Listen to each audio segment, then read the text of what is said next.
I'ma fuck up my life. I'ma fuck up my life. We gon' party all night. She don't care if I die. ¿Cómo están? Espero que estén bien.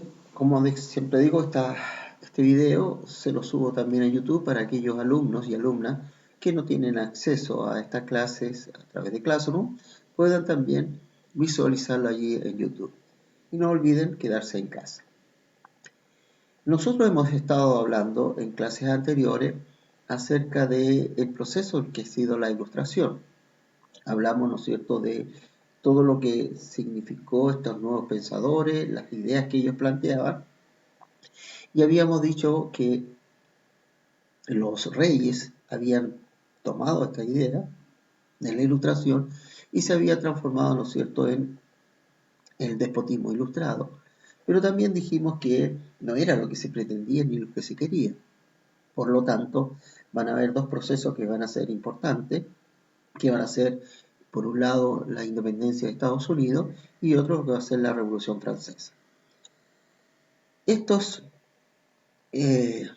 dos hechos, una vez consumados estos hechos, una de las cosas que van a hacer las personas de aquella época, estos pensadores que llevaban la idea de la libertad, la igualdad, la soberanía popular, lo van a colocar en documentos y allí van a aparecer las declaraciones de los derechos humanos que hoy día conocemos, pero va a ser el inicio de esta declaración de derechos, que es un poco lo que vamos a ver en la clase de hoy. Entonces, declaraciones de derechos. Los pensadores ilustrados y los revolucionarios franceses y norteamericanos fundaron su idea en torno a la convicción de que existen ciertos derechos inherentes, cuando hablamos de inherentes, que son propios del ser humano, que no se pueden quitar, que son inherentes al ser humano. Con este propósito generaron las primeras declaraciones de los derechos en Francia y en Estados Unidos. La Declaración de Derechos de Virginia, es decir, en Estados Unidos, y la Carta de Derechos, que fueron publicadas durante la Revolución estadounidense, y posteriormente la Declaración de los Derechos del Hombre y del Ciudadano durante la Revolución Francesa, estos documentos son legados fundamentales de estas revoluciones. En particular, la Declaración Francesa, que tuvo un alto impacto en Occidente. Y cuando hablamos de Occidente, no solo estamos hablando de Europa, sino también lo que va a ocurrir aquí en América. En ella se reconocieron los derechos naturales de los seres humanos, tales como la libertad en sus diferentes ámbitos, la libertad de expresión, la libertad para desplazarse, la libertad. La igualdad política, que todos somos iguales ante la ley y por lo tanto todos tenemos derechos. La propiedad, el derecho a propiedad, la seguridad y la resistencia a la opresión. Sin embargo, estos derechos favorecieron solo a algunos grupos, principalmente hombres burgueses, excluyéndose a las mujeres y sectores populares de la sociedad. En aquella época se les llevó adelante todos estos derechos y hablaban de libertad, de igualdad, pero la verdad es que solo aquellos que tenían más estudios, los que tenían posesiones, los que tenían recursos, iban a tener estos derechos. Pero el pueblo en general básicamente no tiene derecho. Y dejaron y excluyeron a las mujeres, o sea, las mujeres que inclusive habían luchado por esto, muchas de estas son destacadas mujeres, pero no se les va a tomar en cuenta su voz, menos la posibilidad de que ellas puedan tener derecho a sufragio. Va a pasar muchos siglos, en algunos casos, o muchos años, para que las mujeres puedan tener acceso a opinar, a ser elegidas y a elegir. No obstante, estos sectores presionaron para ser incluidos, por lo cual se fueron generando nuevas declaraciones de derechos, aunque muchas fueron solo provisorias. Se fueron creando algunas situaciones, pero no va a ocurrir así. En el caso de Estados Unidos, por ejemplo, que habla de declaración de derechos, que todos son iguales, pero ellos mantienen la esclavitud. La gente esclava, por lo tanto, no tiene ningún derecho. Y después de una guerra interna, años después, donde ellos van a lograr que los esclavos sean libres, aún así, una vez que logran la libertad, los descendientes de africanos que llevaron como esclavos allí a Estados Unidos, finalmente tampoco van a ser, tienen los mismos derechos. Va a ser una lucha muy grande para que ellos sean incorporados con los similares derechos que tenía cualquier otro norteamericano, aún más. Había una discriminación atroz, tanto es así, por ejemplo, que en algunos lugares estaba prohibido el ingreso para los afrodescendientes o la gente de color. En los buses no iban sentados juntos, iban sentados al final, o simplemente había líneas de buses solo para gente de color y en otras que viajaban los blancos, o sea, una discriminación total. Eso fue luchas muy fuertes, hasta estamos hablando del siglo XX, en que recién los afrodescendientes van a tener algunas, van a conquistar algunos derechos que ya tenían los blancos, como por ejemplo el derecho a estudiar o ingresar a una universidad. Y por qué decir, ¿no es cierto?, la situación de las mujeres. Vamos a leer dos documentos que aparecen aquí. ¿Qué vigencia tienen la noción de los derechos del siglo XVIII? ¿Qué similitudes y diferencias existen entre la noción de esta época y de esa época con la actual? Vamos a ver, ¿no es cierto?, una comparación. Que todos los hombres son por naturaleza, artículo primero, todos los hombres por naturaleza son iguales, libres e independientes y tienen ciertos derechos inherentes. Inherentes ya les dije que venían propios al nacer, a saber, el goce de la vida, la libertad y con medios para adquirir y poseer propiedad y perseguir y obtener la felicidad y seguridad. Artículo tercero, que el gobierno es y debe ser instituido por el beneficio común, protección y seguridad del pueblo, nación o comunidad. Cual un gobierno sea inadecuado o contrario a estos propósitos, a una mayoría de la comunidad tiene el indudable, inalienable e irrevocable derecho a reformarlo y abolirlo. ¿Qué significa eso?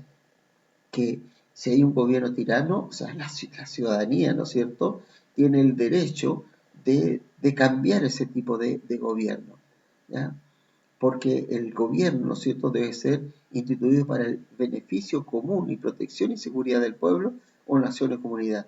Y dice que cuando este gobierno sea inadecuado o contrario a estos propósitos, una mayoría de la comunidad tiene, ¿no es cierto?, tiene el deber, por así decirlo, en una palabra mucho más sencilla, de cambiarlo, de abolirlo o reformarlo. Esto tiene que ver, ¿no es cierto?, la Declaración de los Derechos del Hombre de Virginia, o sea, vale decir Estados Unidos, publicación de los derechos políticos bajo la visión republicana, influye fuertemente en las posteriores declaraciones de Francia y de Estados Unidos. Esto es la Declaración de Virginia y después viene la declaración ya para todo Estados Unidos. Pero si ustedes se fijan, dice todos los hombres son por naturaleza iguales, libres e independientes y tienen ciertos derechos inherentes, o sea, vienen con él. Pero resulta que en Estados Unidos existía la esclavitud y por lo tanto había una cosa escrita, pero ellos no cumplían con algunos otros derechos. Esto en el caso de Estados Unidos. Veamos lo que dice en la Declaración de Derechos del Hombre del Ciudadano de la Revolución Francesa. Los hombres nacen y permanecen libres e iguales en derecho. Las distinciones sociales solo pueden fundarse en la utilidad común. Artículo 2. O sea, los hombres, si ustedes se fijan, muy parecido a lo que plantea la Declaración de Estados Unidos. Artículo 2. La meta de toda asociación política es la conservación de los derechos naturales e imprescriptibles del hombre. Estos derechos son libertad, la propiedad, la seguridad y la resistencia a la opresión. Y artículo 4. La libertad consiste en poder hacer todo lo que no daña a los demás. Así el ejercicio de los derechos naturales de cada hombre no tiene más límite que los que aseguran a los demás miembros de la sociedad el goce de estos mismos derechos. ¿Qué quiere decir? En otras palabras, dice acá el artículo 4, es que cuando terminan mis derechos, cuando comienzan los derechos de la otra persona, cuando termina, en otras palabras, mi libertad, cuando comienza la libertad de las otras personas. O sea, yo no puedo irrumpir en la libertad de otro, porque allí, ¿no es cierto?, no estoy haciendo uso de mi libertad. O sea, todos tenemos, por ejemplo, yo en mi casa tengo toda mi libertad, pero si alguien entra, no puede decir, ¿no es cierto?, yo soy libre y puedo saltar en la reja de esta casa y puedo meterme en mi casa, no, porque ella está violando mi libertad. Eso es más o menos lo que está planteando allí. El otro documento de la Declaración de los Derechos vamos a leerlo mejor, dice artículo 1, dice, la mujer nace libre y permanece igual al hombre en derecho. Artículo 2, el objeto de toda asociación política es la conservación de los derechos naturales e imprescriptibles de la mujer y del hombre. Estos derechos son la libertad, la propiedad y la seguridad y la resistencia a la opresión.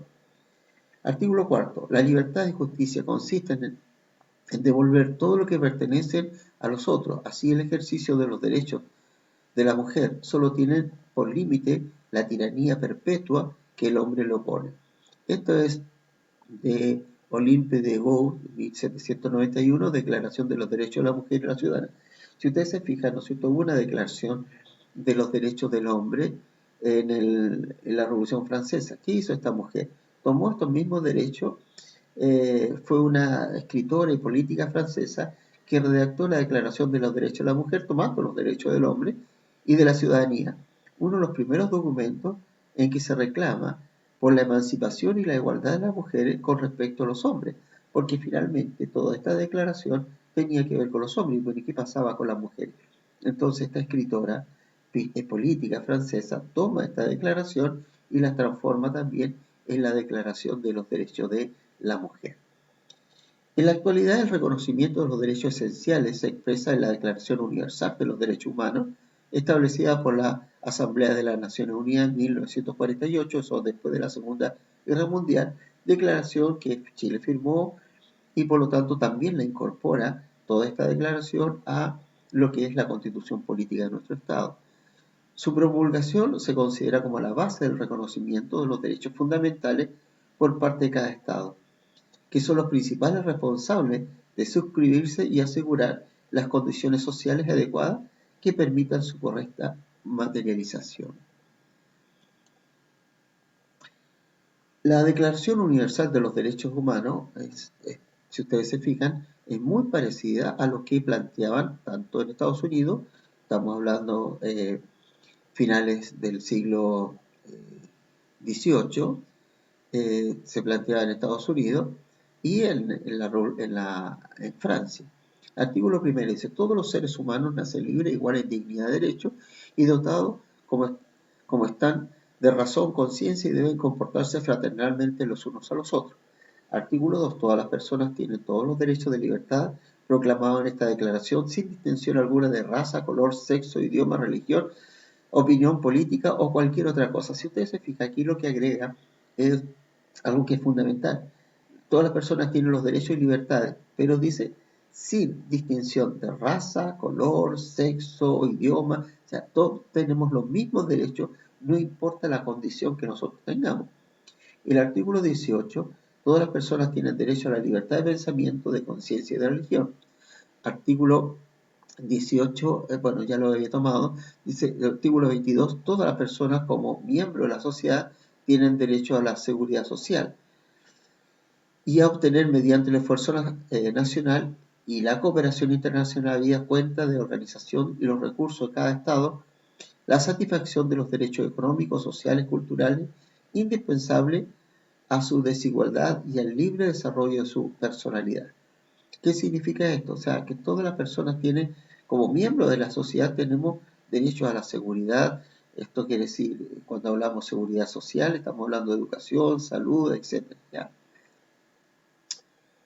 Y que debe existir cooperación. Todo esto ¿ya? Está en la declaración, ¿no es cierto? Todas estas ideas de libertad e igualdad van a influir fundamentalmente también, como yo les decía, en la América que dependía de España y por lo tanto se va a producir, entre otras cosas, como causa de la independencia, todas las ideas de la Ilustración. Entonces veamos cómo la independencia de las colonias americanas durante las 3 primeras décadas del siglo XIX, la gran parte de las colonias americanas que estaban bajo el dominio español, se van a desarrollar movimientos revolucionarios que culminaron con lo que nosotros llamamos como el proceso de independencia. Veamos, entre los factores que van a favorecer estos procesos de independencia se encuentra lo siguiente: la difusión del pensamiento ilustrado, que ya lo hemos visto, ¿no es cierto?, en qué consiste. El ideario republicano, que también lo vimos y vimos en qué consistía la idea republicana. Los acontecimientos ocurridos desde el fin del siglo XVIII, tanto en Estados Unidos como en Francia. La crisis del Imperio Español y las múltiples problemáticas que acarrea el sistema colonial en América. Hay un problema en España que también influye en América. Bueno, algo que va a acelerar todo esto fue cuando Napoleón toma preso al rey de España, Fernando VII, y allí se va a acelerar todo esto, pero ya la idea estaba. Se habían empezado algunos patriotas que habían viajado a Europa y se empaparon de estas nuevas ideas de la Ilustración, y cuando llegan a América, ellos quieren, ¿no es cierto?, la independencia para estos países. No solo estamos hablando de Chile, estamos hablando de todos los países americanos. Estos y otros factores motivaron el inicio de un ciclo de guerras independentistas, que tuvieron entre sus principales consecuencias el surgimiento de repúblicas independientes en Hispanoamérica. ¿Qué factores deben influir en el proceso de independencia hispanoamericana? ¿Qué transformaciones y desafíos enfrentaron las nuevas naciones? ¿Ya? Vamos a ver un documento que es una carta de Simón Bolívar y vamos a ver quién era Simón Bolívar. El velo se ha rasgado, ya hemos visto la luz y se nos quiere volver a las tinieblas. Se han roto las cadenas, ya hemos sido libres y nuestros enemigos pretenden, de nuevo esclavizarnos. Es cuando está hablando y es cuando se inició ya este proceso. Simón Bolívar está reclamando que ya estamos independientes, ya empezamos a ver la luz, pero ya rompimos las cadenas que nos daban con España, pero España nuevamente quiere esclavizarnos porque eso es lo que pretendía España. En unas partes triunfaron los independientes, en tanto los tiranos en lugares diferentes obtienen sus ventajas, lo que había ocurrido aquí en Chile. Nosotros habíamos hecho una junta de gobierno, habíamos iniciado todo un proceso, pero luego, ¿no es cierto?, desde el Perú, que estaban básicamente los españoles gobernando allí, en ese tiempo el virreinato del Perú, más que el Perú, el virreinato del Perú envían fuerzas para destruir este proceso aquí en Chile, lo logran, de hecho lo logran, y, ¿no es cierto?, termina lo que nosotros llamamos en la historia la patria vieja, con el denominado desastre Rancagua, donde los patriotas tienen que salir de Chile, los que pueden, van la gran mayoría a Argentina, y algunos son apresados, son llevados a la isla Juan Fernández, donde en condiciones muy malas, allí los tienen viviendo en unas cuevas con muy poca alimentación. Y en Argentina se organiza, allí se estaba organizando el Ejército Libertador, por lo tanto para recuperar, y eso se logró ya a partir de 1817. O sea, los españoles no querían abandonar América, pero ya la idea de la independencia, la idea de libertad ya estaba puesta, que es un poco lo que está planteando Simón Bolívar. Una escena militar de 2000 leguas de longitud y 900 de latitud, en su mayor extensión en las 16 millones de americanos, defienden su derecho o están comprimidos por la nación española, que aunque fue en algún tiempo el más vasto imperio del mundo, sus restos son ahora impotentes para dominar el nuevo hemisferio y hasta para mantenerse en el antiguo. ¿No? ¿Qué está diciendo? Y ya estamos, ¿no es cierto? España no tiene el poder ya para enviar aquí o mantener aquí su dominio, porque España está mal y si apenas se pueden mantener ellos mismos, menos podrán mantener aquí en América. Yo deseo ver formar en América la más grande nación del mundo, menos por su extensión y riqueza que por su libertad y gloria. Bueno, el sueño de Bolívar, ¿no es cierto?, que América fuera una sola nación, cosa que no ocurrió, por supuesto, ¿no es cierto?, somos varios países. Yo diré a ustedes lo que puede ponernos en aptitud de expulsar a los españoles y de fundar un gobierno libre. Luego que seamos fuertes, bajo los auspicios de una nación de libertad, que nos preste su protección, se nos verá cultivar las virtudes y los talentos que conducen a la gloria. entonces seguiremos la marcha majestuosa hacia las grandes prosperidades a las que está destinado América. Entonces, la ciencia, las artes que han ilustrado a Europa volverán a América Libre y les servirá de asilo. Esta es una carta, un fragmento de la carta de Simón Bolívar, la que se denomina Carta de Jamaica. ¿Quién era Simón Bolívar? Y aquí tenemos una. Simón Bolívar, que entre 1783 y 1830 fue un militar y político venezolano considerado uno de los principales libertadores de Hispanoamérica. Dada su influencia en el proceso independentista de la región, fue fundamental para la liberación del Perú, último bastión de la resistencia española, fundó la República de Bolivia y la Gran Colombia, actual República de Ecuador, Colombia, Venezuela y Panamá. Esta carta fue escrita en el contexto de la Guerra de Independencia, cuando los españoles realizaron esfuerzos por reconquistar las colonias americanas que se estaban sublevando. Por lo tanto, ¿no es cierto?, es uno de los grandes libertadores de América, es Simón Bolívar. Vemos acá una alegoría a la Unión Americana, vemos las banderas de los países, vemos un indígena, Mariano Florencio Olivares fue un artista boliviano, autor de una serie de obras que relacionaban los movimientos indígenas con los independentistas en América, ya que no había que dejar de lado a los movimientos indigenistas que también buscaban, ¿no es cierto?, la liberación del español. Si ustedes se fijan sobre, aquí en el fondo está pisando a los españoles y está hablando de las banderas libertarias, no solo de Sudamérica, sino que también, si ustedes se fijan, aparece allí la norteamericana, libertándose sobre el hilo, sobre el yugo del español. De hecho, muchos de los himnos patrios en un principio hablaban de esta libertad, no solo aquí en Chile, sino en otras partes, de esta liberación del yugo hacia español, en más de alguna de sus estrofas. Aquí vamos a ver una línea de tiempo.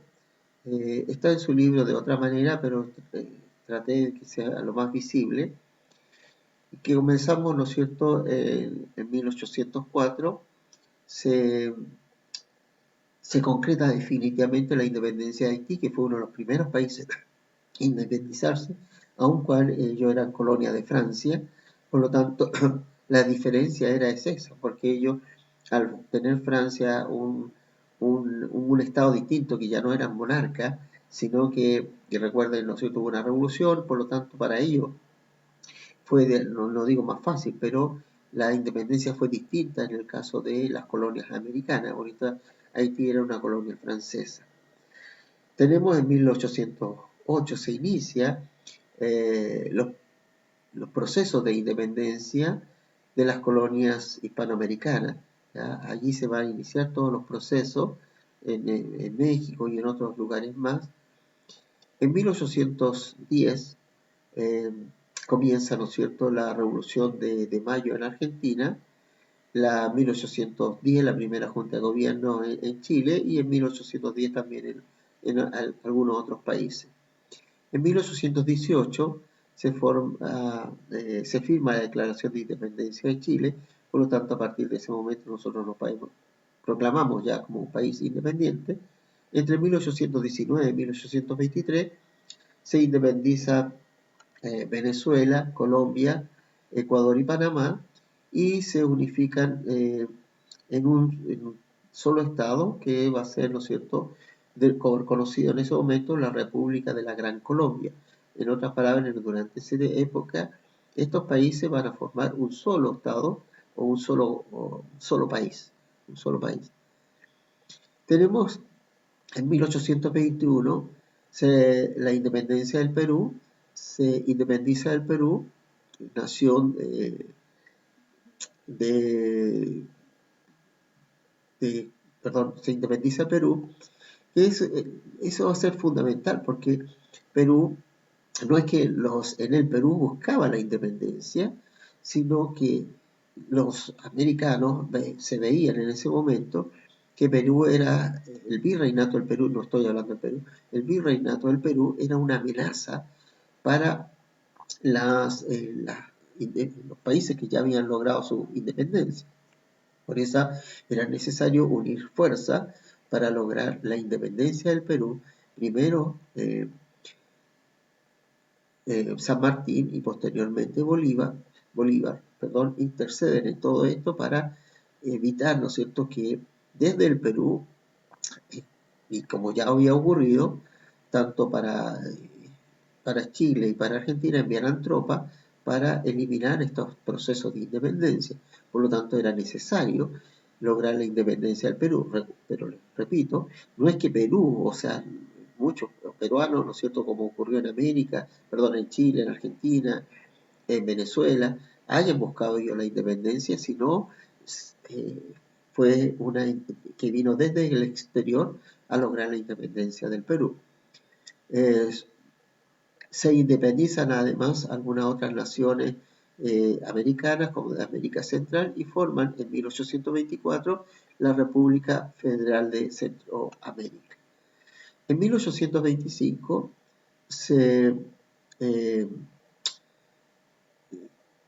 concreta la independencia de Bolivia, y esta es, ¿no es cierto?, Bolivia ser el último país de independizarse, por lo menos en Sudamérica, porque el último país en independizarse de España fue Cuba. En 1830, Venezuela y Ecuador van a lograr la independencia de esta, o sea, se van a dividir de esta gran Colombia y van a formar gobiernos o estados distintos. Y por esa misma razón, alguna vez lo dije, si ustedes se fijan, Venezuela, Colombia y Ecuador tienen una bandera muy similar. En 1831 a 1830, en Chile se impone el bando republicano de los conservadores y que va a dictar la Constitución de 1833, una Constitución que de alguna manera le da estabilidad a nuestro país, Constitución que termina en 1925. Entre 1838 y 1841 se disuelve la República Federal de Centroamérica y lo que da paso a las repúblicas de Guatemala, Honduras, Costa Rica, Nicaragua y El Salvador. Por eso también ustedes, si ustedes se fijan, las banderas de Centroamérica tienen básicamente los colores muy similares entre ellas, ¿ya? ¿Qué es las preguntas que van a hacer desarrollar ustedes? ¿Qué similitudes y diferencias existen entre la noción de los derechos humanos de esa época y el actual? ¿Hay diferencia? Creo que no, ¿no es cierto? Si nosotros leemos, si usted ya alguna vez les enseñé eso, pero si ustedes van a la Constitución política de nuestro país, van a encontrar, ¿no es cierto?, el artículo primero, los hombres nacen libres en igual derecho. En el artículo 19 de la Constitución también habla acerca de los derechos fundamentales de las personas. Entonces, sí hay mucha similitud, por lo tanto están plasmadas las ideas de allí. ¿Qué ideas ilustradas se reflejan en la Carta de Simón Bolívar? Básicamente la idea de libertad. La idea de libertad, que somos libres, que tenemos el derecho, ¿no es cierto?, a decidir nuestro destino. Eso es más o menos lo que corresponde a la clase de hoy, en aquellos que lo voy a explicar hoy día en la clase, y aquellos que tienen acceso, ¿no es cierto?, en la clase que corresponde a la semana. Nos vemos entonces la próxima semana.